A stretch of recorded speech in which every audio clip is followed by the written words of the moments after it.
देखो, एक बहुत ही सीरियस ते गंभीर चीज़ मेरे सामने आई है कि जद काले खेती के कानून बनाए गए ਉਹਦੇ ਵਿੱਚ ਤਾਂ ਕੇਂਦਰ ਤੇ ਸੂਬੇ ਦੀ ਸਰਕਾਰ ਦੀ ਮਿਲੀ ਭੁਗਤ ਮੈਨੂੰ ਦੇਖਣ ਨੂੰ ਮਿਲ ਰਹੀ ਸੀ। लेकिन अज की डेट में जी गल सामने आज मैं प्रश्न पूछया क्योंकि मैनू ये एक चिट्ठी मेरे को आई लभी कि केंद्र की सरकार ने जी हुण कणक की खरीद होगी ਉਹਦੇ ਵਿੱਚ साफ लिखता कि उन्हां दी ही कणक खरीदी जाऊगी ਜਿਹੜੇ अपने लैंड रिकॉर्ड अपनी जमीन की मालकीयत अपलोड करनगे ते सीधे उस मालिक के खाते विच खरीद के पैसे जाणगे। जिस सूबे विच 40% इहो जे लोग जिन्हां दे कोल जमीन नहीं है जिहड़े ठेके विच लैके अपनी खेती करते हैं, इहदा मतलब जे उन्हां दे कोल मालकीयत नहीं तो हुण कणक की फसल की उन्हां दी खरीद नहीं होएगी।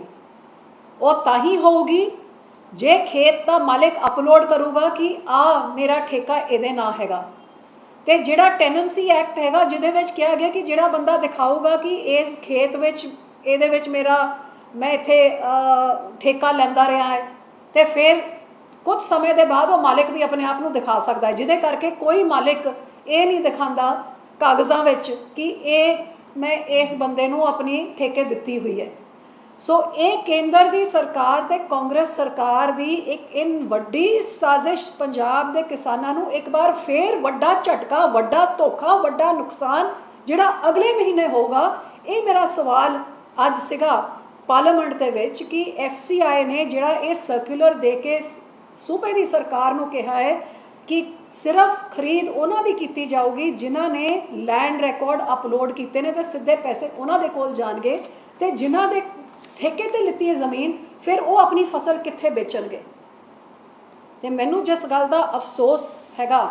कि ना ही खेतीबाड़ी FCI दे जिहड़े मंत्री पीयूष गोयल जी ने उन्होंने लोकां नूं किस तरह भाजपा गुमराह कर दी है तो किस तरह केंद्र ते सूबे की सरकार मिल के लोगों का नुकसान कर रहे। मैनूं दुख इस गल का कि मैनूं कहा कि तुसी इस फैसले का हिस्सा सी, जब बिल्कुल साफ गल है कि आह फैसला तुसी जब देखो ये अक्टूबर के महीने पिछले साल लिता गया सी, जब मैं उस तो पहले मैं अपनी इस सरकार दे नाल अपना सारा नाता असी तोड़ चुके थे क्योंकि किसानी विरोध ये सरकार हैगी। तो अक्टूबर ते लिता होया फैसला ते इस फैसले दे उत्ते ये जिहड़ी पंजाब सरकार नूं चिट्ठी लिखी गई है जिहदे विच साफ साफ कहा गया पंजाब सरकार नूं कि तुसीं कहा सी कि जिहड़ी झोने की फसल सी वो तुसीं साडी चक लो क्योंकि किसानी कानूनां दे खिलाफ किसान धरने 'च बैठे हुए ने जिहदे करके असीं इन्हां दी ज़मीनी कागज़ी कार्रवाई पूरी नहीं कर सके हाँ। इस करके इस बारी तुसीं इस फसल नूं इस तरह चक लो, अगली बारी असी कर देंगे। तो धोखा किने दिता? ये साफ साफ इत्थे लिखिया है कि तुहाडे finance minister Manpreet Badal, food supply मंत्री, इन्होंने एग्रीकल्चर सैकटरी नूं मिल के विश्वास दिलाया सी कि तुसी झोने दी चक लो, कणक ताई असी सारे लैंड रिकॉर्ड अपलोड कर देंगे। ਇਹਦਾ मतलब एक सूबे की सरकार ने लोगों की पैरवाई करन तो बजाए कि ਜਿਹੜੇ ठेके च लेंदे उन्हां दा की बनूगा, इन्होंने सहमति भर के हामी भरी कि तुसी कणक ना खरीदना जे जमीन नहीं दिखा सकते। इस तो वड्डा धोखा की हो सकता हैगा कि हुण कणक की फसल वास्ते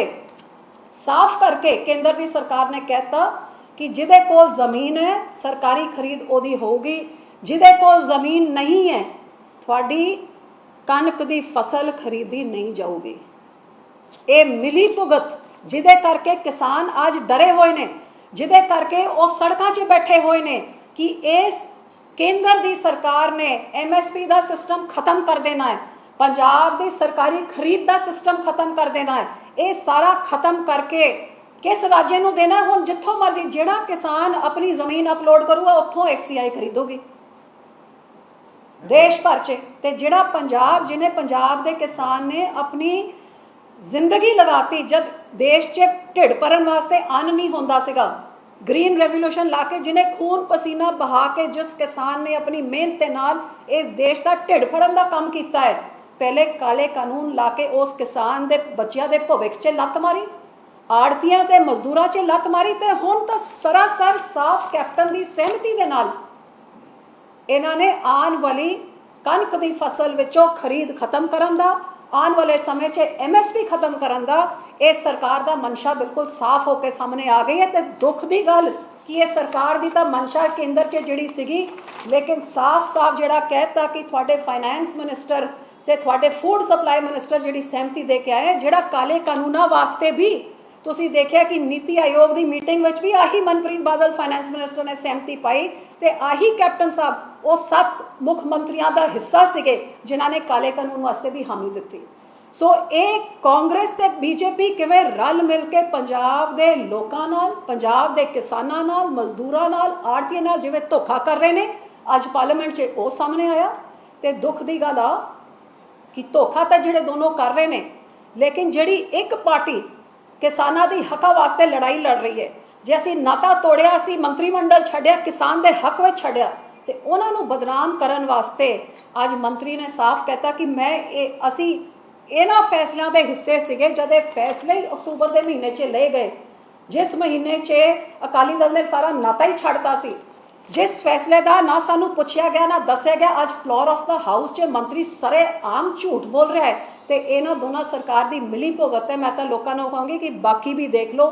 ਕਿ ਇਹਨਾਂ ਦੋਨਾਂ ਦੀ ਰਲ ਮਿਲ ਕੇ ਮਨਸ਼ਾ ਕੀ ਹੈ ਤੇ ਇਹਨਾਂ ਤੋਂ ਸਚੇਤ ਹੋ ਜਾਓ ਤੇ ਬਚ ਜਾਓ। ਅੱਜ ਤੁਹਾਡੀ ਕਣਕ ਆਉਣ ਵਾਲੀ ਫਸਲ, ਜੇ ਤੁਹਾਡੇ ਕੋਲ ਜ਼ਮੀਨ ਨਹੀਂ ਹੈਗੀ, ਇਸ ਸਰਕਾਰ ਨੇ ਤੁਹਾਡੀ ਫਸਲ ਨਹੀਂ ਚੱਕਣੀ ਹੈ ਤੇ ਹੌਲੀ ਹੌਲੀ ਪੰਜਾਬ ਦੀ ਸਰਕਾਰੀ ਖਰੀਦ ਵੀ ਖਤਮ ਹੋਗੀ, ਮੰਡੀ ਸਿਸਟਮ ਵੀ ਖਤਮ ਹੋਗਾ। ਜਿਹੜਾ ਹੱਕ ਇੰਨੇ ਸਾਲਾਂ ਤੋਂ ਤੁਹਾਡਾ ਸੀ, ਇਹ ਕੇਂਦਰ ਦੀ ਸਰਕਾਰ ਕੈਪਟਨ ਦੀ ਰਲੀ ਮਿਲੀ ਭੁਗਤ ਦੇ ਨਾਲ ਦੂਜੇ ਸੂਬਿਆਂ ਨੂੰ ਦੇਣ ਦੀ ਤਿਆਰੀ ਸਹੀ ਤਰੀਕੇ ਨਾਲ ਕਰ ਚੁੱਕੀ ਹੈ। ਜੇ ਸਹੀ ਨਹੀਂ ਕੀਤਾ ਤਾਂ ਮੈਂ ਕੈਪਟਨ ਸਾਹਿਬ ਨੂੰ ਪੁੱਛਦੀ ਹਾਂ ਕਿ ਇਹ ਕੇਂਦਰ ਦੀ ਸਰਕਾਰ ਦੀ ਜਿਹੜੀ ਚਿੱਠੀ ਕੇਂਦਰ ਦੀ ਸਰਕਾਰ ਨੇ ਭੇਜੀ ਹੈ, ਜਿਹਦੇ ਵਿੱਚ ਉਹਨਾਂ ਨੇ ਸਾਫ਼ ਤੌਰ 'ਤੇ ਮੈਂ ਪੜ੍ਹ ਰਹੀ, as already decided in meeting held on 26/8, ਇਹਦਾ ਮਤਲਬ ਅਗਸਤ ਦੇ ਮਹੀਨੇ 'ਚ ਮੀਟਿੰਗ ਹੋਈ ਸੀ with finance minister and food supply minister Punjab. ਪਿਛਲੇ ਅਗਸਤ ਦੇ ਮਹੀਨੇ 'ਚ ਮੀਟਿੰਗ ਕਰਕੇ ਸੈਕਟਰੀ ਨੂੰ ਇਹਨਾਂ ਨੇ ਹਾਮੀ ਕਰਕੇ ਆਏ ਸੀਗੇ ਕਿ ਅਗਲੀ ਵਾਰੀ ਤੁਸੀਂ ਸਿਰਫ ਸਾਡੀ ਕਣਕ ਦੀ ਫਸਲ ਚੱਕਣਾ ਜਿਨ੍ਹਾਂ ਦੇ ਲੈਂਡ ਰਿਕਾਰਡ ਹੋ ਗਏ ਨੇ। ਤੇ ਆਹ ਲਿਖਿਆ ਕਿ ਤੁਸੀਂ ਕਿਹਾ ਸੀਗਾ ਕਿ ਇਹ 3 agitation by farmers, owing to agitation by farmer 3 agro bill, state could not complete ਇਹ KYC ਲੈਂਡ ਰਿਕਾਰਡਸ ਆ ਅਸੀਂ ਨਹੀਂ ਖਤਮ ਕਰ ਸਕੇ। ਸੋ ਇਸ ਵਾਰੀ ਸਾਨੂੰ ਵਨ ਟਾਈਮ ਇਹ ਵੇਵ ਕਰ ਦਿਓ, ਜਿਹਦੀ ਆਹ ਚਿੱਠੀ ਦਾ ਵੀ ਉਹਦੇ ਵਿੱਚ ਉਹਨਾਂ ਨੇ ਸਾਫ਼ ਲਿਖਤਾ ਕਿ ਇਟ ਇਜ਼, ਤੁਸੀਂ ਇੱਕ ਵਾਰੀ ਮੰਗਿਆ ਸੀ ਕਿ ਇਸ ਵਾਰੀ ਸਾਨੂੰ ਝੋਨੇ ਵਾਸਤੇ ਛੱਡ ਦਿਓ ਕਿਉਂਕਿ ਕਿਸਾਨ ਸੜਕਾਂ 'ਚ ਬੈਠੇ ਸੀ, ਲੈਂਡ ਰਿਕਾਰਡ ਪੂਰੇ ਨਹੀਂ ਕਰ ਸਕੇ, ਲੇਕਿਨ ਅੱਗੇ ਤੋਂ ਵੀਟ ਪ੍ਰੋਕਿਉਰਮੈਂਟ ਵਾਸਤੇ has directed that farmers land record is must for wheat procurement in RMS 2021-22। मतलब ਕਣਕ ਦੀ ਫਸਲ ਤਾਂ ਹੀ ਚੱਕੀ ਜਾਊਗੀ ਜੇ ਲੈਂਡ 'ਚ ਦਿਖਦਾ ਕਿ ਤੁਹਾਡੀ ਜ਼ਮੀਨ ਦੀ ਮਾਲਕੀਅਤ ਹੈ। ਜੇ ਤੁਸੀਂ ਠੇਕੇ 'ਚ ਲਿੱਤੀ ਹੈ, ਮਾਲਕੀਅਤ ਨਹੀਂ ਦਿਖਾ ਸਕਦੇ ਤੇ ਕਿਸਾਨ ਵੀਰ ਇਸ ਵਾਰੀ ਤੁਹਾਡੀ ਕਣਕ ਨਹੀਂ ਚੱਕੀ ਜਾਊਗੀ। ਤੇ ਇਹਦੇ ਵਾਸਤੇ ਕੈਪਟਨ ਸਰਕਾਰ, ਵਿੱਤ ਮੰਤਰੀ ਸਰਕਾਰ ਨੇ ਮਿਲ ਕੇ ਕੇਂਦਰ ਦੀ ਭਾਜਪਾ ਦੇ ਸਰਕਾਰ ਦੇ ਨਾਲ ਇਹਦੇ ਵਾਸਤੇ ਹਾਮੀ ਭਰਤੀ ਹੈ ਤੇ ਤੁਹਾਡੇ ਢਿੱਡ ਵਿੱਚ ਲਾਤੀ ਨਹੀਂ ਮਾਰੀ, ਲੇਕਿਨ ਮੈਂ ਕਹਿੰਦੀ ਤੁਹਾਡੇ ਪਿੱਠ 'ਚ ਛੁਰਾ ਖੋ ਪਿਆ। ਇੱਥੇ ਮੈਂ ਇੱਕ ਹੋਰ ਵੀ ਚੀਜ਼ ਕਹਿਣਾ ਚਾਹੁੰਦੀ ਹਾਂ। ਅੱਜ ਜਦ ਇੱਕ ਪ੍ਰਸ਼ਨ ਲੱਗਿਆ ਕੁਐਸਚਨ ਆਰ 'ਚ ਤੇ ਮੈਂ ਜਦ ਇਹ ਪ੍ਰਸ਼ਨ ਦੇਖਿਆ ਤੇ ਤੁਸੀਂ ਜੇ ਰਿਕਾਰਡਿੰਗ ਲੋਕ ਸਭਾ ਦੀ ਕੱਢੋ, ਪਹਿਲੇ ਮਨੀਸ਼ ਤਿਵਾਰੀ ਜੀ ਦਾ ਨਾਮ ਕਿਹਾ ਗਿਆ ਇੱਕ ਪ੍ਰਸ਼ਨ ਪੁੱਛਣ ਵਾਸਤੇ। ਤੁਹਾਨੂੰ ਹੈਰਾਨੀ ਹੋਊਗੀ ਕਿ ਜਿਸ ਕਾਂਗਰਸ ਸਰਕਾਰ ਦਾ ਫਰਜ਼ ਬਣਦਾ ਹੈ ਇਹਦੇ ਵਾਸਤੇ ਲੜਨ ਵਾਸਤੇ ਤੇ ਪ੍ਰਸ਼ਨ ਪੁੱਛਣ ਵਾਸਤੇ, ਉਹ ਪੂਰੀ ਕਾਂਗਰਸ ਪਾਰਟੀ ਉੱਥੇ ਖੜੀ ਸੀ, ਮਨੀਸ਼ ਤਿਵਾਰੀ ਖੜੇ ਸੀ, ਲੇਕਿਨ ਪ੍ਰਸ਼ਨ ਪੁੱਛਣ ਤੋਂ ਭੱਜ ਗਏ, ਜਿਹਦੇ ਕਰਕੇ ਮੈਂ ਖੜ ਕੇ ਪ੍ਰਸ਼ਨ ਪੁੱਛਿਆ ਜਿਹੜਾ ਪ੍ਰਸ਼ਨ ਵਾਸਤੇ ਨਾ ਇਹਨਾਂ ਦਾ ਦਿੱਤਾ ਗਿਆ ਸੀਗਾ। ਸੋ ਇਹ ਮਿਲੀ ਭੁਗਤ ਤੋਂ ਇਸ ਤੋਂ ਵੱਡਾ ਤੁਹਾਨੂੰ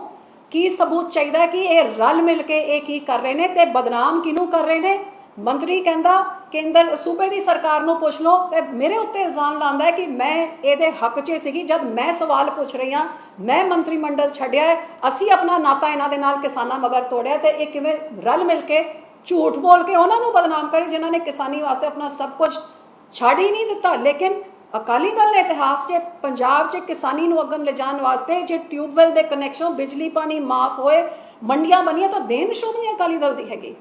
ਸੋ ਇਸ ਚੀਜ਼ ਨੂੰ ਅਸੀਂ ਬਿਲਕੁਲ ਬਰਦਾਸ਼ਤ ਨਹੀਂ ਕਰਾਂਗੇ। ਇਹ ਚੀਜ਼ ਅੱਜ ਮੈਂ ਲੋਕਾਂ ਦੇ ਸਾਹਮਣੇ ਰੱਖ ਰਹੀ ਹਾਂ। ਲੋਕਾਂ ਦਾ ਜੇ ਸਹਾਰਾ ਹੋਊਗਾ, ਜੇ ਲੋਕੀ ਸਾਡੇ ਨਾਲ ਖੜਨਗੇ, ਅਸੀਂ ਡਟ ਕੇ ਲੜਾਂਗੇ। ਲੇਕਿਨ ਅੱਜ ਦਾ ਮੇਰਾ ਕਹਿਣ ਦਾ ਭਾਵ ਆਹੀ ਹੈ ਕਿ ਇਹ ਚੀਜ਼ ਮੇਰੇ ਨੋਟਿਸ 'ਚ ਹੈ। ਮੈਂ ਤਾਂ ਇਕੱਲੇ ਉੱਥੇ ਰੌਲਾ ਪਾ ਰਹੀ ਹਾਂ, ਅਕਾਲੀ ਦਲ ਤੁਹਾਡੇ ਨਾਲ ਖੜਿਆ ਹੈ, ਲੇਕਿਨ ਜੇ ਲੋਕੀ ਸਾਡੇ ਨਾਲ ਖੜੇ ਹੋਣਗੇ ਤਾਂ ਹੀ ਅੱਗੇ ਹੋ ਕੇ ਅਸੀਂ ਤੁਹਾਡੀ ਲੜਾਈ ਵਿੱਚ ਅਗਵਾਈ ਕਰ ਸਕਦੇ ਹਾਂ, ਕਿਉਂਕਿ ਇਹ ਦੋਨੋਂ ਪਾਰਟੀਆਂ ਮਿਲੀਆਂ ਹੋਈਆਂ ਨੇ। ਇਸ ਤੋਂ ਵੱਡਾ ਸਬੂਤ ਕੀ ਤੁਹਾਨੂੰ ਚਾਹੀਦਾ ਕਿ ਤੁਹਾਡੀ MSP ਖਤਮ ਹੋ ਰਹੀ ਹੈ, ਤੁਹਾਡਾ ਮੰਡੀਕਰਨ ਸਿਸਟਮ ਖਤਮ ਹੋ ਰਿਹਾ, ਦੂਰ ਦੀ ਗੱਲ ਨਹੀਂ, ਇਸ ਕਣਕ ਦੀ ਫਸਲ ਤੋਂ ਹੀ ਸ਼ੁਰੂ ਹੋ ਰਿਹਾ ਹੈ। ਇਸ ਤੋਂ ਵੱਡਾ ਸਬੂਤ ਤੁਹਾਨੂੰ ਕੀ ਚਾਹੀਦਾ ਹੈ?